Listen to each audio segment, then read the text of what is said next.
أعوذ بالله من الشيطان الرجيم. وما أبرئ نفسي إن النفس لأمارة بالسوء إلا ما رحم ربي إن ربي غفور رحيم. وقال الملك ائتوني به أستخلصه لنفسي فلما كلمه قال إنك اليوم لدينا مكين أمين. قال اجعلني على خزائن الأرض إني حفيظ عليم. وكذلك مكنا ليوسف في الأرض يتبوأ منها حيث يشاء نصيب برحمتنا من نشاء ولا نضيع أجر المحسنين. ولأجر الآخرة خير للذين آمنوا وكانوا يتقون. وجاء إخوة يوسف فدخلوا عليه فعرفهم وهم له منكرون. ولما جهزهم بجهازهم قال ائتوني بأخ لكم من أبيكم ألا ترون أني أوفي الكيل وأنا خير المنزلين. فإن لم تأتوني به فلا كيل لكم عندي ولا تقربون. قالوا سنراود عنه أباه وإنا لفاعلون. وقال لفتيانه اجعلوا بضاعتهم في رحالهم لعلهم يعرفونها إذا انقلبوا إلى أهلهم لعلهم يرجعون. فلما رجعوا إلى أبيهم قالوا يا أبانا منع منا الكيل فأرسل معنا أخانا نكتل وإنا له لحافظون. قال هل آمنكم عليه إلا كما أمنتكم على أخيه من قبل فالله خير حافظا وهو أرحم الراحمين. ولما فتحوا متاعهم وجدوا بضاعتهم ردت إليهم قالوا يا أبانا ما نبغي هذه بضاعتنا ردت إلينا ونمير أهلنا ونحفظ أخانا ونزداد كيل بعير ذلك كيل يسير. قال لن أرسله معكم حتى تؤتون موثقا من الله لتأتونني به إلا أن يحاط بكم. فلما آتوه موثقهم قال الله على ما نقول وكيل. وقال يا بني لا تدخلوا من باب واحد وادخلوا من أبواب متفرقة وما أغني عنكم من الله من شيء إن الحكم إلا لله عليه توكلت وعليه فليتوكل المتوكلون. ولما دخلوا من حيث أمرهم أبوهم ما كان يغني عنهم من الله من شيء إلا حاجة في نفس يعقوب قضاها وإنه لذو علم لما علمناه ولكن أكثر الناس لا يعلمون. ولما دخلوا على يوسف آوى إليه أخاه قال إني أنا أخوك فلا تبتئس بما كانوا يعملون. فلما جهزهم بجهازهم جعل السقاية في رحل أخيه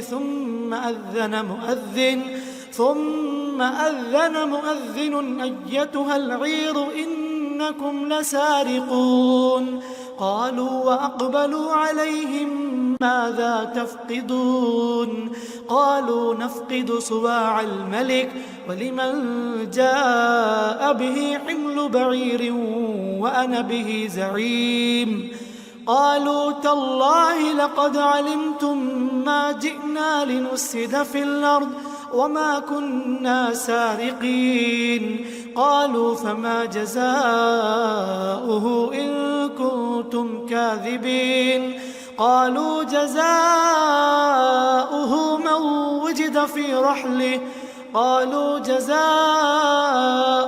من وجد في رحله فهو جزاؤه كذلك نجزي الظالمين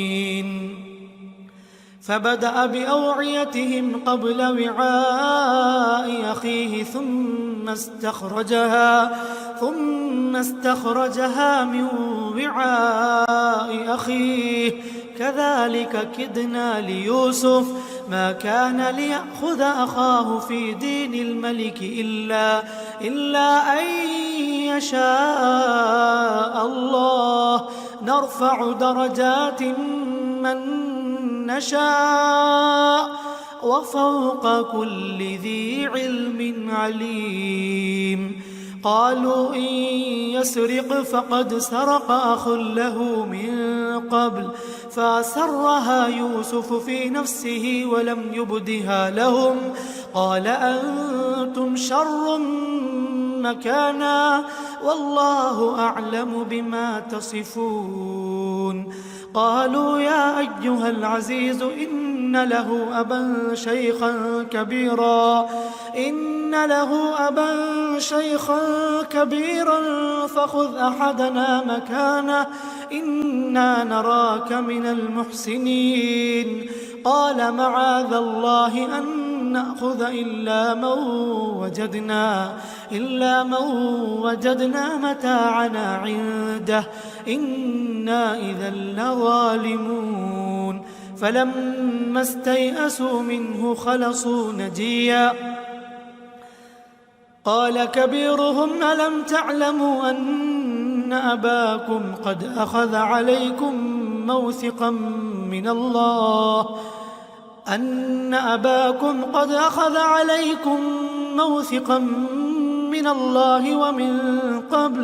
ومن قبل ما فرطتم في يوسف فلن أبرح الأرض حتى يأذن لي أبي أو يحكم الله لي وهو خير الحاكمين ارجعوا إلى أبيكم فقولوا يا أبانا إن ابنك سرق وما شهدنا إلا بما علمنا وما كنا للغيب حافظين واسأل القرية التي كنا فيها والعير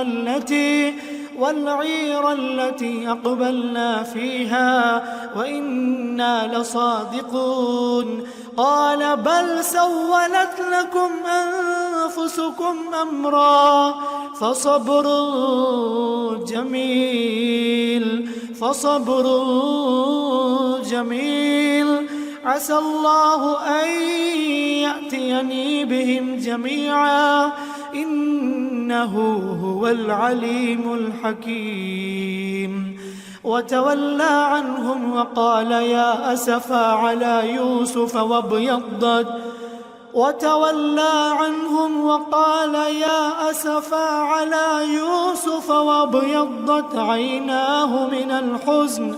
وابيضت عيناه من الحزن فهو كظيم قالوا تالله تفتأ تذكر يوسف حتى تكون حرضا أو تكون من الهالكين قال إنما أشكو بثي وحزني إلى الله وأعلم من الله ما لا تعلمون يا بني يذهبوا فتحسسوا من يوسف وأخيه ولا تيأسوا من روح الله لا ييأس من روح الله لا ييأس من روح الله إلا القوم الكافرون. فلما دخلوا عليه قالوا يا أيها العزيز مسنا وأهلنا الضر وجئنا ببضاعة مزجاة فأوف لنا الكيل وتصدق علينا إن الله يجزي المتصدقين. قال هل علمتم ما فعلتم بيوسف وأخيه إذ أنتم جاهلون؟ قالوا أئنك لأنت يوسف؟ قال أنا يوسف وهذا أخي قد من الله علينا إنه من يتق ويصبر فإن الله لا يضيع أجر المحسنين.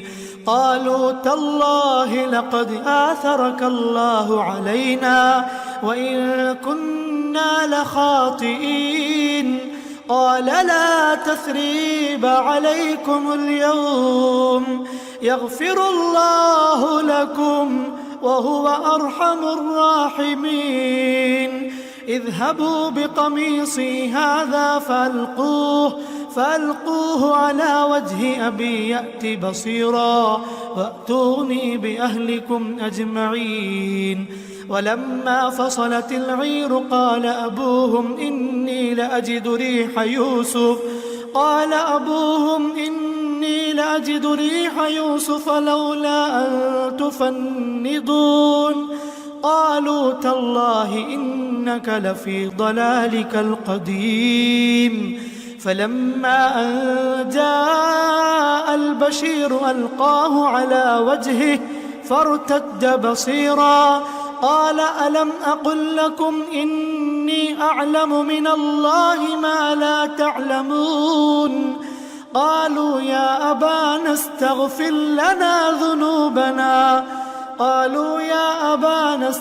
لنا ذنوبنا إنا كنا خاطئين. قال سوف أستغفر لكم ربي إنه هو الغفور الرحيم. فلما دخلوا على يوسف آوى إليه أبويه وقال ادخلوا مصر إن شاء الله آمنين. ورفع أبويه على العرش وخروا له سجدا وقال يا أبت هذا تأويل رؤياي من قبل قد جعلها ربي حقا وقد أحسن بي إذ أخرجني من السجن وجاء بكم من البدو من بعد أن نزغ الشيطان بيني وبين إخوتي إن ربي لطيف لما يشاء إنه هو العليم الحكيم. رب قد آتيتني من الملك وعلمتني من تأويل الأحاديث فاطر السماوات والأرض أنت وليي في الدنيا والآخرة توفني مسلما وألحقني بالصالحين. ذلك من أنباء الغيب نوحيه إليك وما كنت لديهم إذ أجمعوا أمرهم وهم يمكرون وما أكثر الناس ولو حرصت بمؤمنين وما تسألهم عليه من أجر إن هو إلا ذكر للعالمين. وكأي من آية في السماوات والأرض يمرون عليها وهم عنها معرضون وما يؤمن أكثرهم بالله إلا وهم مشركون أفأمنوا أن تأتيهم غاشية من عذاب الله أو تأتيهم الساعة بغتة وهم لا يشعرون قل هذه سبيلي أدعو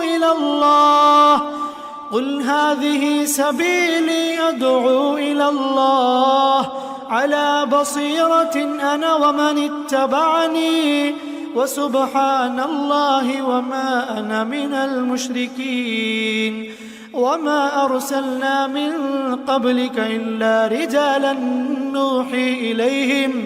نوحي إليهم من أهل القرى أفلم يسيروا في الأرض فينظروا كيف كان عاقبة الذين من قبلهم ولدار الآخرة خير للذين اتقوا أفلا تعقلون حتى إذا استيأس الرسل وظنوا أنهم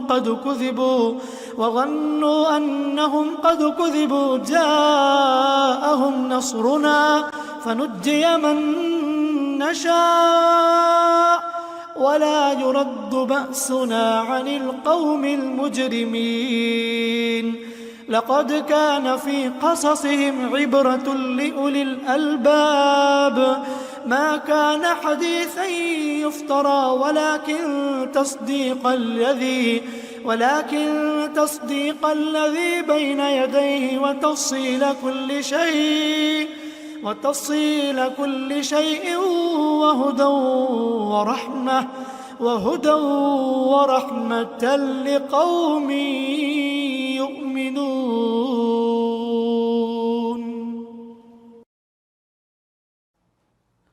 سورة الرعد مدنية. بسم الله الرحمن الرحيم. ألف لام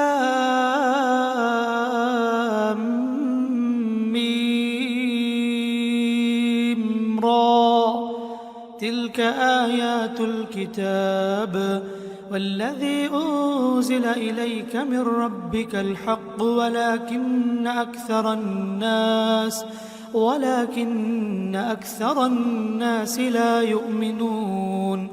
الله الذي رفع السماوات بغير عمد ترونها ثم استوى على العرش وسخر الشمس والقمر كل يجري لأجل مسمى يدبر الأمر يفصل الآيات لعلكم بلقاء ربكم توقنون. وهو الذي مد الأرض وجعل فيها رواسي وأنهارا ومن كل الثمرات جعل فيها زوجين اثنين يغشي الليل النهار إن في ذلك لآيات لقوم يتفكرون. وفي الأرض قطع متجاورات وجنات من أعناب وزرع ونخيل صنوان وغير صنوان يسقى بماء واحد ونفضل بعضها على بعض في الأكل إن في ذلك لآيات لقوم يعقلون. وإن تعجب فعجب قولهم أئذا كنا ترابا أئنا لفي خلق جديد أولئك الذين كفروا بربهم وأولئك الأغلال في أعناقهم وأولئك أصحاب النار هم فيها خالدون. ويستعجلونك بالسيئة قبل الحسنة وقد خلت من قبلهم المثلات وإن ربك لذو مغفرة للناس على ظلمهم وإن ربك لشديد العقاب ويقول الذين كفروا لولا أنزل عليه آية من ربه إنما أنت منذر ولكل قوم هاد. الله يعلم ما تحمل كل أنثى وما تغيض الأرحام وما تزداد وكل شيء عنده بمقدار.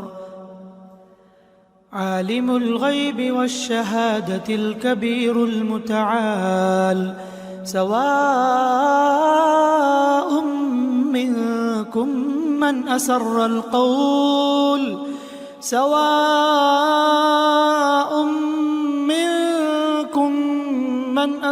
القول ومن جهر به ومن هو مستخف بالليل وسارب بالنهار.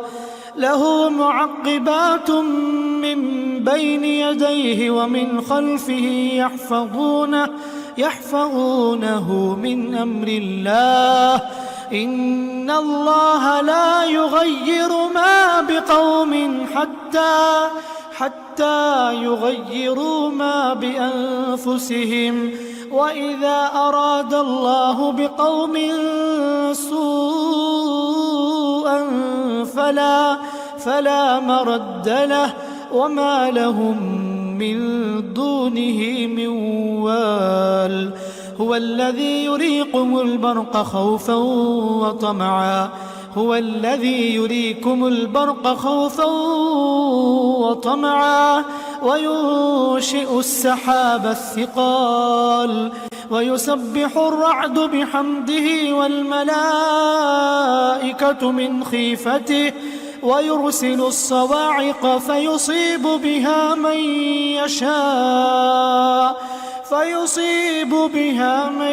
يشاء وهم يجادلون في الله وهو شديد المحال. له دعوة الحق والذين يدعون من دونه لا يستجيبون لهم بشيء إلا كباسط كفيه إلى الماء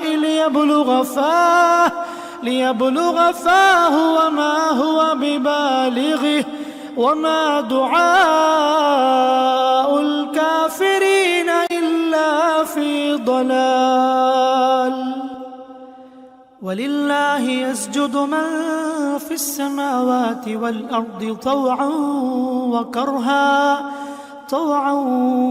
وكرها وظلالهم بالغدو والآصال. قل من رب السماوات والأرض قل الله. قل أفاتخذتم من دونه أولياء لا يملكون لأنفسهم نفعا ولا ضرا. قل هل يستوي الأعمى والبصير أم هل تستوي الظلمات والنور أم جعلوا لله شركاء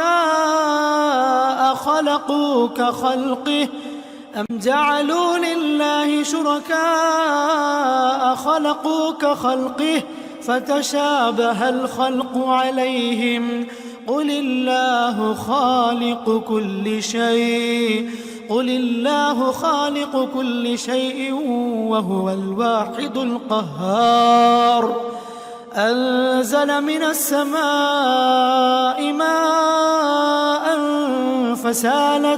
فسالت أودية بقدرها فاحتمل السيل زبدا رابيا ومما يوقدون عليه في النار ابتغاء حلية أو متاع زبد مثله كذلك يضرب الله الحق والباطل فأما الزبد فيذهب جفاء وأما ما ينفع الناس فيمكث في الأرض كذلك يضرب الله الأمثال للذين استجابوا لربهم الحسنى والذين لم يستجيبوا له لو أن لهم ما في الأرض جميعا ومثله معه لافتدوا به أولئك لهم سوء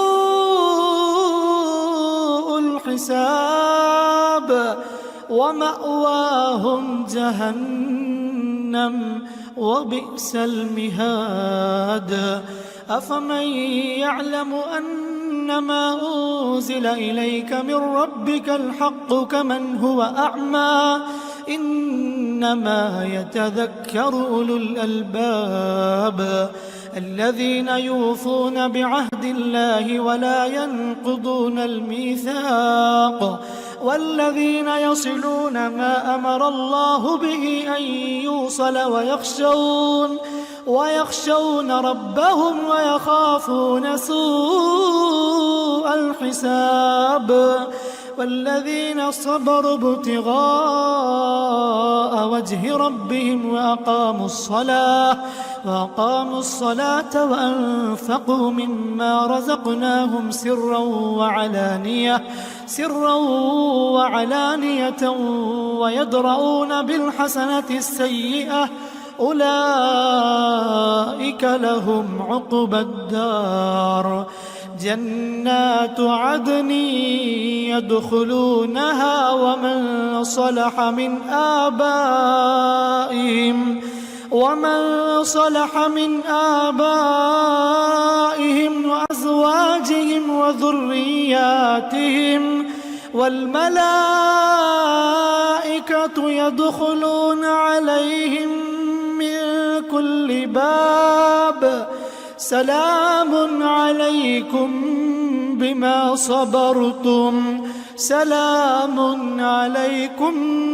بما صبرتم فنعم عقبى الدار والذين ينقضون عهد الله من بعد ميثاقه ويقطعون ما أمر الله به أن يوصل ويفسدون في الأرض أولئك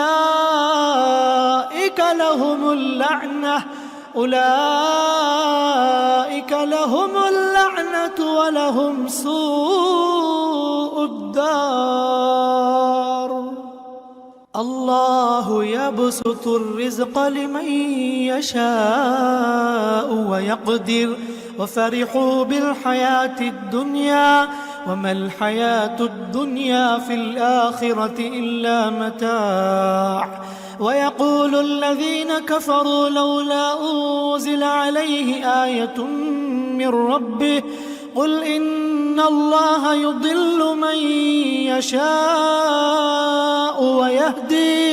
ويهدي إليه من أناب الذين آمنوا وتطمئن قلوبهم بذكر الله ألا بذكر الله تطمئن القلوب الذين آمنوا وعملوا الصالحات طوبى لهم وحسن مآب كذلك أرسلناك في أمة قد خلت من قبلها أمم لتتلو عليهم الذي أوحينا إليك وهم يكفرون بالرحمن قل هو ربي لا إله إلا هو عليه توكلت وإليه متاب ولو أن قرآنا سيرت به الجبال أو قطعت به الأرض أو كلم به الموتى بل لله الأمر جميعا أفلم ييأس الذين آمنوا أن لو يشاء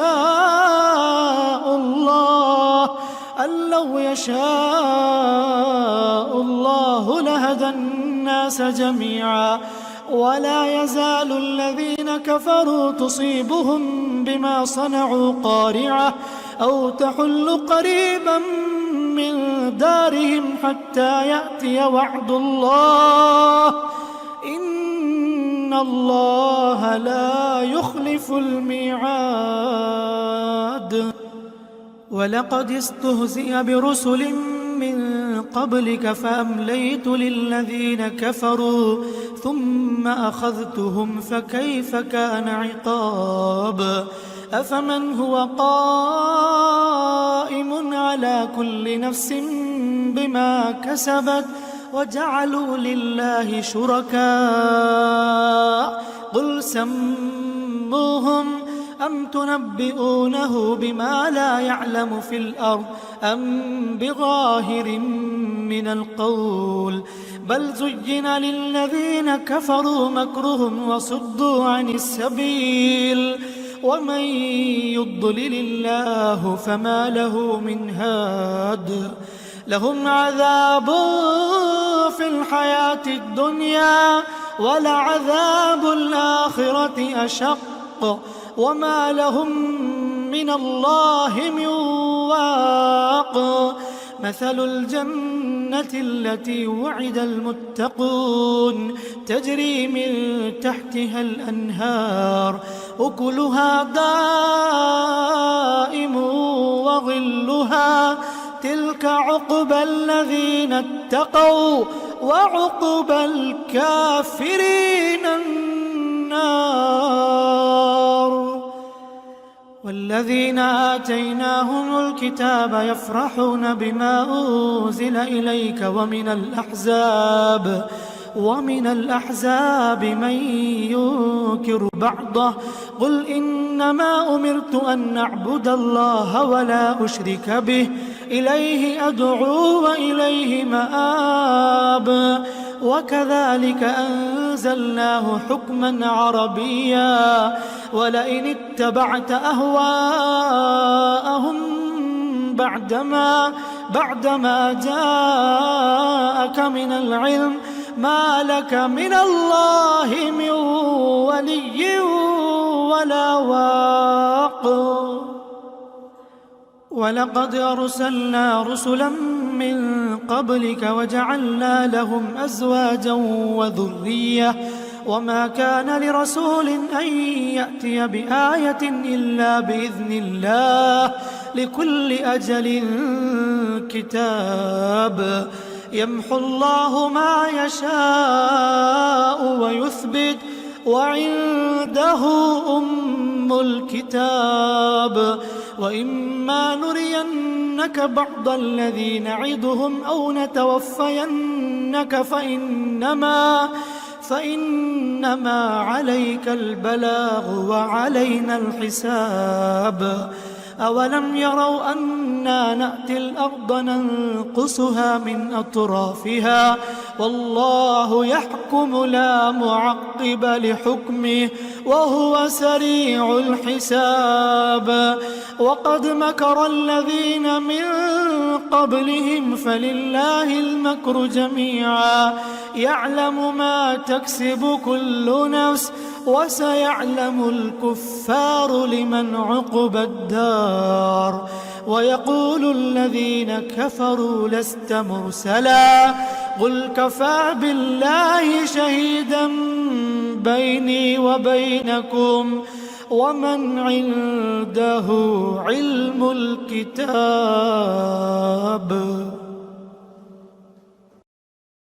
سورة إبراهيم مكية.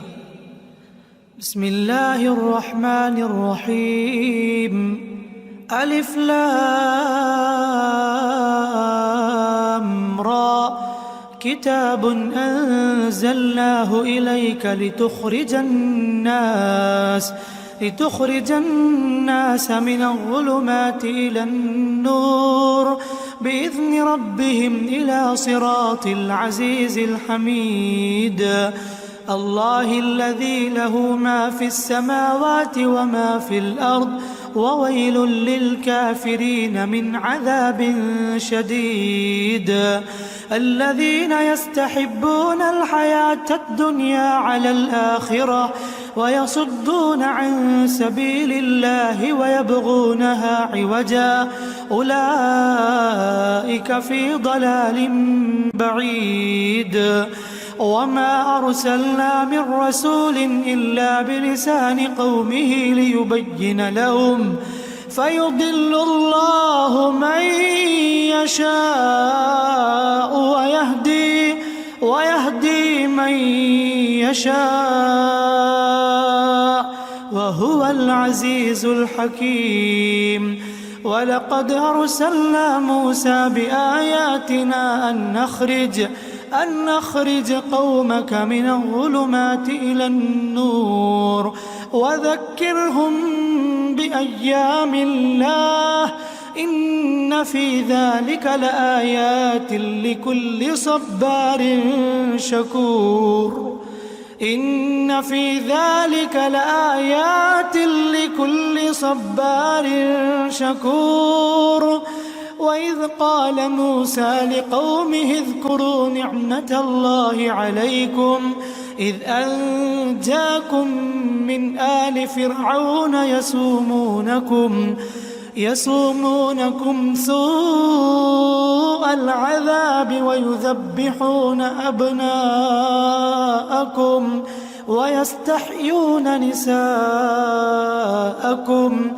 وفي ذلكم بلاء من ربكم عظيم وإذ تأذن ربكم لئن شكرتم لأزيدنكم ولئن كفرتم إن عذابي لشديد وقال موسى إن تكفروا أنتم ومن في الأرض جميعا فإن الله لغني حميد ألم يأتكم نبأ الذين من قبلكم قوم نوح وعاد وثمود والذين من بعدهم لا يعلمهم إلا الله جاءتهم رسلهم بالبينات فردوا أيديهم في أفواههم وقالوا إنا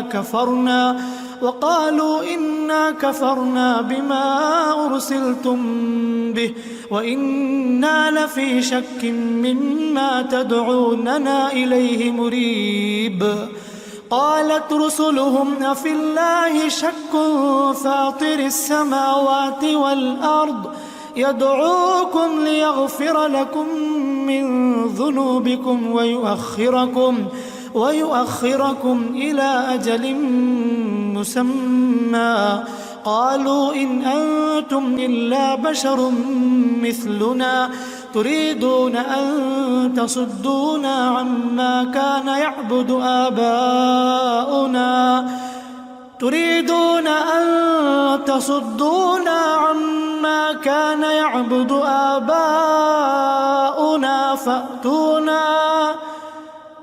فأتونا بسلطان مبين قالت لهم رسلهم إن نحن إلا بشر مثلكم ولكن الله يمن على من يشاء من عباده وما كان لنا أن نأتيكم بسلطان إلا بإذن الله وعلى الله فليتوكل المؤمنون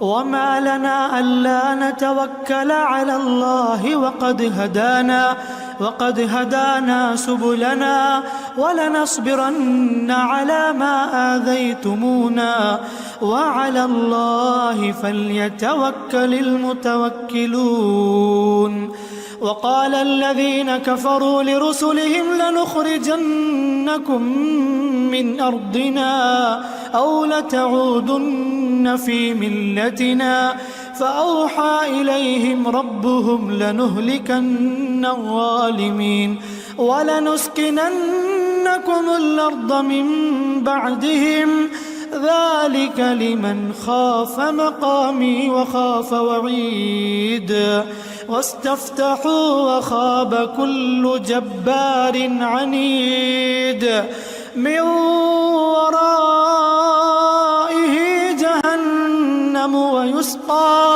ويسقى من ماء صديد يتجرعه ولا يكاد يسيغه ويأتيه الموت من كل مكان وما هو بميت ومن ورائه عذاب غليظ مثل الذين كفروا بربهم أعمالهم كرماد اشتدت به الريح في يوم عاصف لا يقدرون مما كسبوا على شيء ذلك هو الضلال البعيد ألم تر أن الله خلق السماوات والأرض بالحق إن يشأ يذهبكم ويأتي بخلق جديد وما ذلك على الله بعزيز وبرزوا لله جميعا فقال الضعفاء للذين استكبروا إنا كنا لكم تبعا فهل أنتم مغنون عنا من عذاب الله من شيء قالوا لو هدانا الله لهديناكم سواء علينا أجزعنا أم صبرنا ما لنا من محيص وقال الشيطان لما قضي الأمر إن الله وعدكم وعد الحق ووعدتكم فأخلفتكم وما كان لي عليكم من سلطان إلا أن دعوتكم فاستجبتم لي فلا تلوموني ولوموا أنفسكم ما أنا بمصرخكم وما أنتم بمصرخي إني كفرت بما أشركتمون من قبل إن الظالمين لهم عذاب أليم وأدخل الذين آمنوا وعملوا الصالحات جنات تجري من تحتها الأنهار خالدين فيها بإذن ربهم تحيتهم فيها سلام ألم تر كيف ضرب الله مثلا كلمة طيبة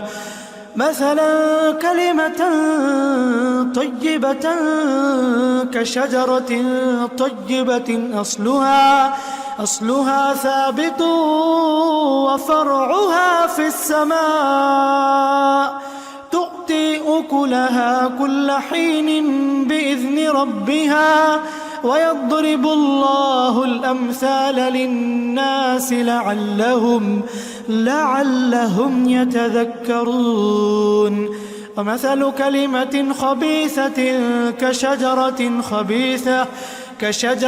خبيثة اجتثت من فوق الأرض ما لها من قرار يثبت الله الذين آمنوا بالقول الثابت في الحياة الدنيا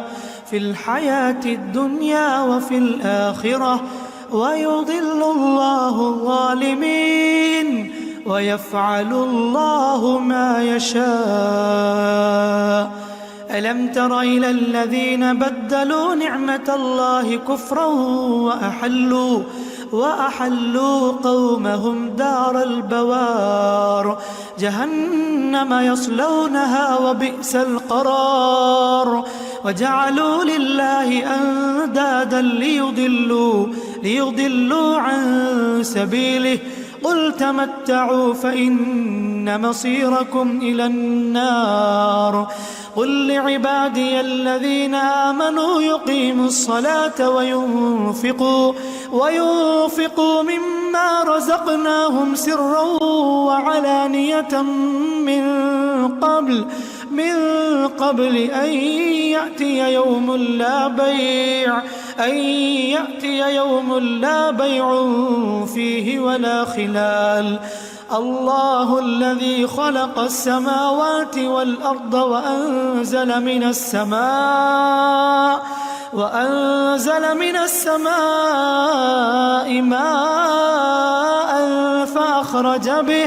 فأخرج به من الثمرات رزقا لكم وسخر لكم الفلك لتجري في البحر بأمره وسخر لكم الأنهار وسخر لكم الشمس والقمر دائبين وسخر لكم الليل والنهار وآتاكم من كل ما سألتموه وإن تعدوا نعمة الله لا تحصوها إن الإنسان لظلوم كفار. وإذ قال إبراهيم رب اجعل هذا البلد آمنا واجنبني وبني أن نعبد الأصنام. رب إنهن أضللن كثيرا من الناس فمن تبعني فإنه مني ومن عصاني فإنك غفور رحيم. ربنا إني أسكنت من ذريتي بواد غير ذي زرع عند بيتك المحرم ربنا ليقيموا الصلاة فاجعل أفئدة من الناس تهوي إليهم وارزقهم من الثمرات لعلهم يشكرون.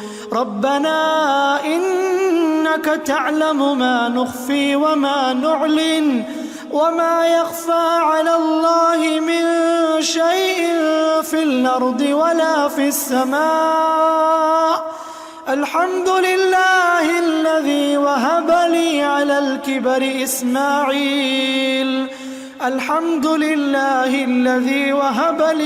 الكبر إسماعيل وإسحاق إن ربي لسميع الدعاء. رب اجعلني مقيم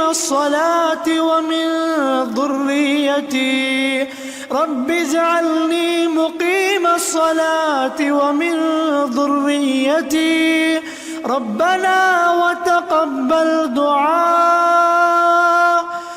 ربنا اغفر لي ولوالدي وللمؤمنين يوم يقوم الحساب.